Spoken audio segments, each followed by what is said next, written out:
Today we want to raise a very important subject of how the BJP government is systematically dismantling the checks and balances of our Indian democracy, and it is dismantling the pillars of transparency and accountability which are so important in a modern democracy. From media reports, we have garnered that the centre, through its representative in the Supreme Court, on the matter of the Lokpal, has stated that it is impossible to appoint a Lokpal in the present conditions. As you would know, the bill was passed on August 27, 2013, received presidential assent in 2014, and this mention of the LOP in the selection committee is nothing but a delaying tactic from the central government. How is it possible that the centre can amend the LOP clause when it comes to other bills such as the Delhi Special Police Establishment Bill, in which the LOP clause was amended to say leader of the single largest party in the opposition? How was it amended in the selection of the CBI director? So, when it suits the government, it amends the LOP clause, but when it wants to block the appointment of the Lokpal, then it becomes rigid. As you know, the Lokpal was passed by the Congress government. We won the Lokpal, and having a Lokpal would mean that all political parties are open to scrutiny. But I think the BJP government does not want to be held accountable to any other institution except for its political masters, the RSS. They only want to be held accountable to the RSS. The ministers of the BJP government will go to RSS offices, will meet with RSS and give their report cards, but they are not open to an independent scrutiny by the Lokpal. Similarly, there is another bill which is necessary for ensuring transparency, which is the Whistleblowers Protection Act. The Whistleblowers Protection Act 2011, passed in 2014, has been diluted by this BJP government. It has moved amendments which says that if documents are related to the Official Secrets Act of 1923, then these documents cannot be released by any whistleblower, even if the intention of the whistleblower is to expose acts of corruption, acts of misuse of power, acts of criminal activities. They are diluting the Whistleblower Act. And now you see what has happened in various local state related cases. Whenever there is a whistleblower, the government doesn't reward the whistleblower. The government punishes the whistleblower. And speaking of the bill, where is actually the bill? There are conflicting reports as to what is the present status of the bill. The government in a parliament question says that the bill is pending with the standing committee, but an RTI inquiry says that there is no such bill pending with the standing committee. So there is complete ambiguity. And now we come to the question which was raised in Rajya Sabha today, which is vacancies in the commissions which have been installed, which are in place to protect communities from human rights violations. These commissions are the National Commission for Scheduled Castes, the National Commission for Scheduled Tribes, the National Minority Commission, and we have seen that the important posts in these commissions have been lying vacant for months. And despite periodic Supreme Court instructions to the center to fill up these vacancies, the government is basically dragging its feet. Now in the Minority Commission, there is no member. Not a single member is present in the Minority Commission since 9th March. 6 out of 7 members had retired between September 2015 and March 2017, and the important post of the chairperson was vacant since October 21, 2016. What is the National Minority Commission? It looks after the rights of Muslims, Christians, Sikhs, Buddhists and Parsis. If there is a case of human rights violations against these communities, the commission inspects. And now in this committee there is a tenure of 3 years. So the government knows that there are vacancies coming up. They can plan a recruitment process in advance. Why is there such a delay or such a long gap? In the National Commission for Scheduled Tribes, the chairperson has been vacant, and despite the Supreme Court stricture in January earlier this year, which says fill up this position of chairperson in 3 months, there has been no action. National Commission for Scheduled Caste, the same thing. These are constitutional bodies. The Constitution has provisions for protection of scheduled caste and scheduled tribes and has given power to these commissions. But these commissions are now toothless, and in a very premeditated manner, they have been kept toothless. The National Commission for Safai Karamcharis, chairperson and vice chairperson, again missing. We talk about eradication of manual scavenging, then how can these important chairpersons be without any leader? The National Human Rights Commission, 2 positions are vacant. These 1 position vacant since March 31st, 2014. The DG of investigation position has been vacant. So a democracy needs a system of checks and balances. A democracy needs that human rights are protected by autonomous and powerful institutions. But increasingly, with the weakening of these institutions, with the weakening of constitutional norms and laws, protection of human rights is becoming nearly impossible under Modi Sarkar. And all its accountability of the government seems to be to the RSS. We are extremely concerned. We have seen that the BJP government has delayed appointments in various institutions like the Chief Information Commissioner, CVC, the CAG. Recent actions show that even institutions such as the RBI, their autonomy has come into question. So our demand is simple, that you expedite the appointment of the Lokpal, you fill up the vacancies soon, give a sign that this government believes in checks and balances. Otherwise, a very wrong message will go to the country that this BJP government is only about appropriating power and more power, and it does not want to be held accountable. And this is extremely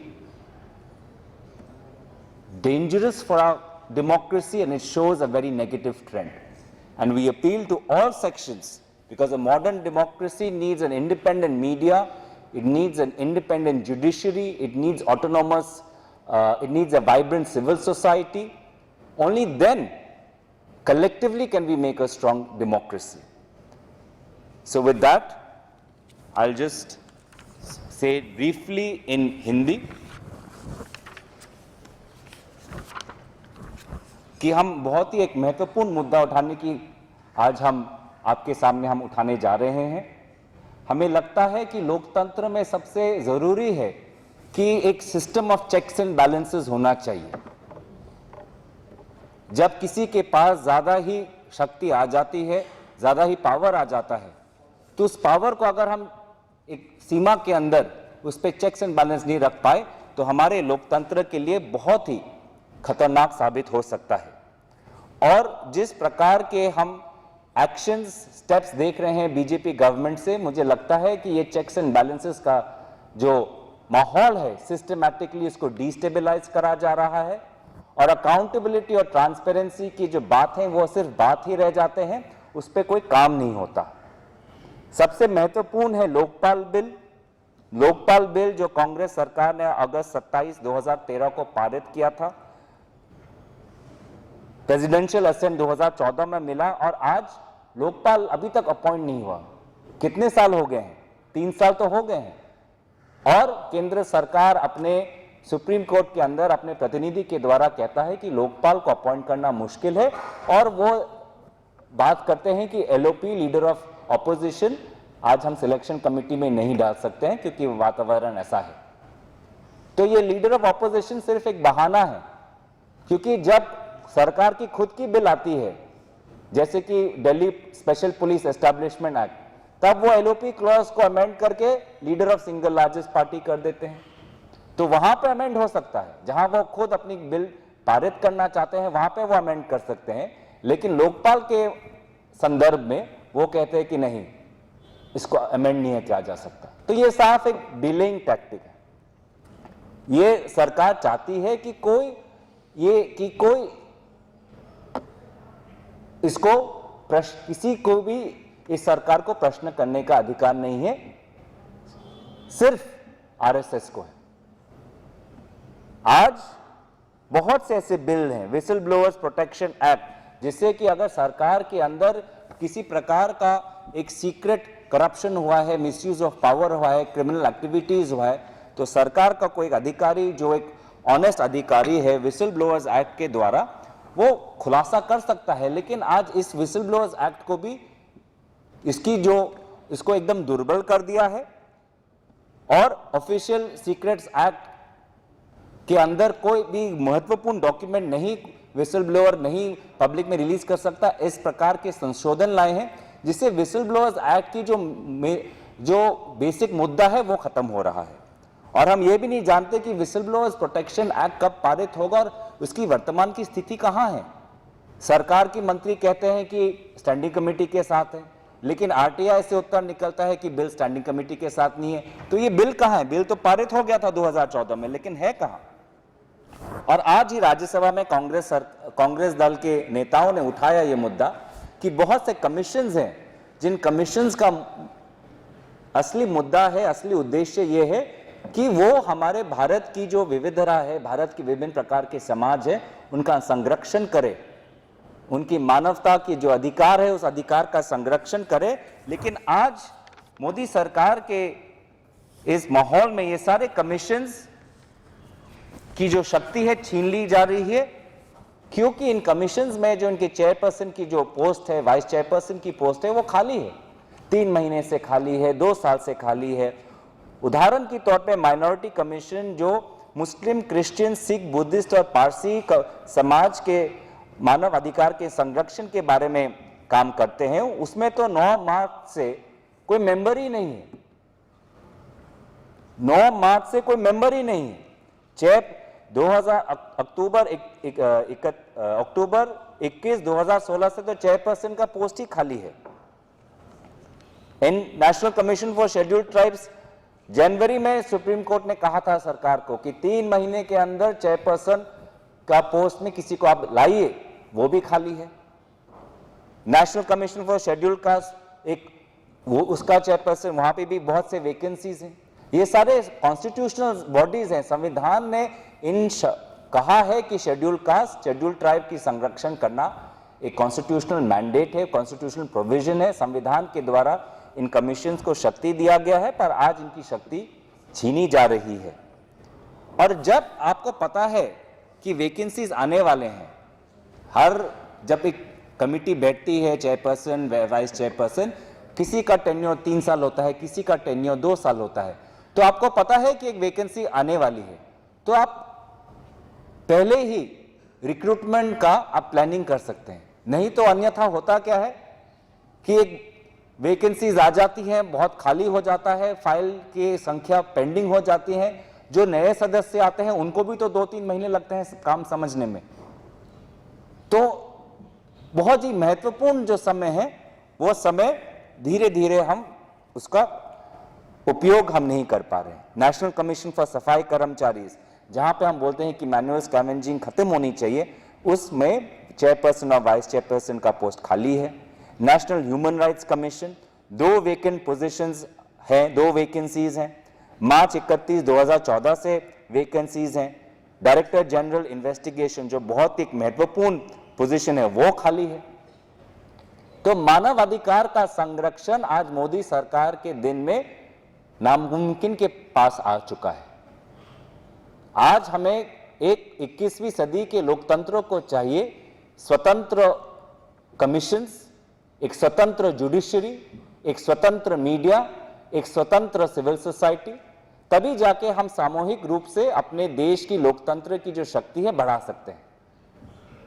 लेकिन देखा जा रहा है कि मोदी सरकार की उद्देश्य यही है कि वो सारा वो शक्ति अपनी ओर केंद्रित कर ले और ये पूरा चेक्स एंड बैलेंस का जो ढांचा है उसको एकदम कमजोर करके हमारे लोकतंत्र को बहुत ही एक अंधकार की माहौल की तरफ हमारे देश को वो भेज रहे हैं, जिसके लिए हमें सतर्क रहना चाहिए।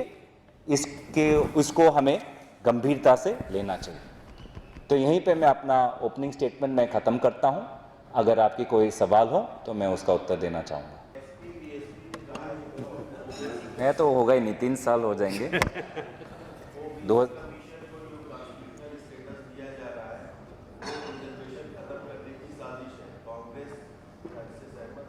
देखिए, जो भी संविधान के अंदर समाज को जिस प्रकार का अधिकार मिलना चाहिए, उस अधिकार को किसी प्रकार का उल्लंघन नहीं होना चाहिए।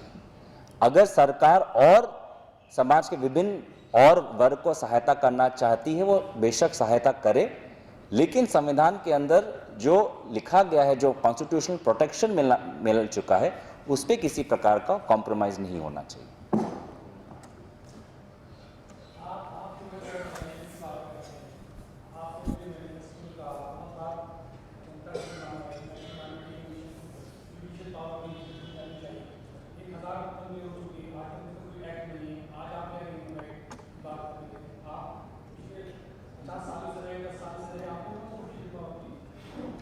देखिए, आज हम वर्तमान में हम विरोधी दल के रूप में सरकार से हमें पूछने का पूरा अधिकार है कि मानव अधिकार का संरक्षण वो कैसे करेंगे। और जब सुप्रीम कोर्ट भी उनको निर्देश दे रही है बार बार कि आप खत्म करिए, ये वैकेंसीज खत्म करिए, तो एक जिम्मेदार विरोधी दल होने के नाते हमारे पूछने का अधिकार है। और ये जो हम पूछ रहे हैं वो सिर्फ इसमें कोई राजनीतिक स्वार्थ नहीं है। अगर वो वैकेंसीज कंप्लीट करके इन कमीशंस को शक्ति देंगे तो हम इनका स्वागत करेंगे। लेकिन आज पैटर्न क्या देख रहा है, लोकपाल के अंदर साफ एक पैटर्न दिख चुका है कि ये कॉन्स्टिट्यूशंस और दूसरे इंस्टीट्यूशंस को कमजोर करना चाहते हैं। एलओपी का जो इन्होंने एक डिलेइंग टैक्टिक, एक ब्लफ है, जहां पे सीबीआई का डायरेक्टर अपॉइंट करना होता है तो अब तो वो एलओपी क्लॉज को अमेंड कर लेते हैं। दिल्ली पुलिस का एक बिल पारित हुआ था तब तो एलओपी क्लॉज अमेंड कर लेते हैं। तो ये पैटर्न हमें दिख रहा है कि ये सरकार गंभीर नहीं है मानवाधिकार के संरक्षण के क्षेत्र में।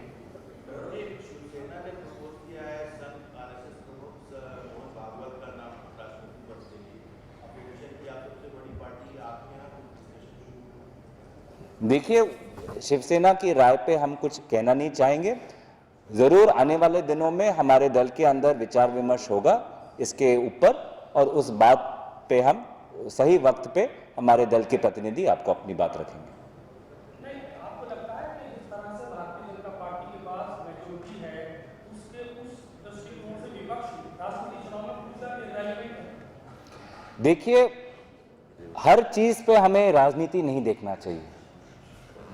हमें देखना चाहिए कि देश को हम किस दिशा में ले जाना चाहते हैं और जिस दिशा में ले जाना चाहते हैं उस वो जो प्रेसिडेंट उस पद की गरिमा को रखते हुए सबसे जो उचित व्यक्ति है उनको हमें समर्थन करना चाहिए।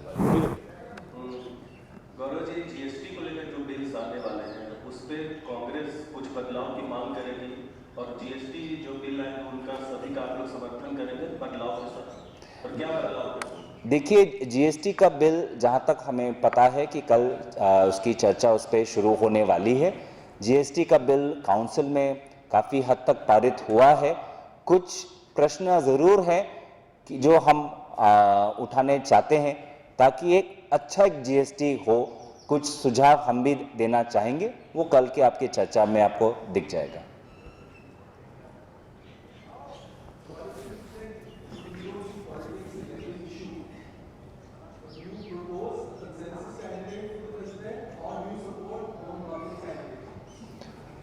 We do not support RSS ideology. That is very clear. And then when it comes to appointing our president at the right time, we will of course have our own internal discussions first and then share.